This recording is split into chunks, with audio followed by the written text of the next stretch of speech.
സമത്താണ് എന്ന് എല്ലാ തലങ്ങളിലും വിശദീകരിക്കുന്ന ഈ SKSSF അടക്കം അതിനോട് ബന്ധപ്പെട്ടവരടക്കം അവരൊക്കെ ഷജറകൾ എന്ന് പറയുന്നുണ്ടെങ്കിൽ നമ്മളെ സന്തോഷപൂർവ്വം സ്വീകരിക്കും.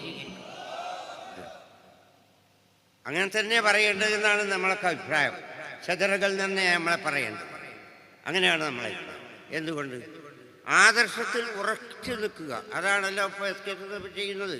വാസ്തവത്തിൽ സമത്വ അതിനു വേണ്ടിയാണ്, ആദർശത്തിന് വേണ്ടിയാണ്.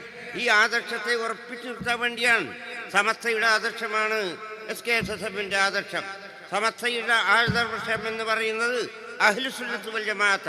ആ അഹ്ലുസുന്നത്ത് വൽ ജമാഅത്ത് എന്നതാണ് യഥാർത്ഥ ദീൻ എന്ന് പറയുന്നത്. അങ്ങനെ പ്രവാചകൻ സല്ലല്ലാഹു അലൈഹി വസല്ലം നമ്മെ പഠിപ്പിച്ചത്.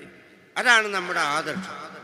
SKSSFിൻ്റെ ആദർശവും സമത്വയുടെ ആദർശവും സത്യവിശ്വാസികളുടെ ആദർശം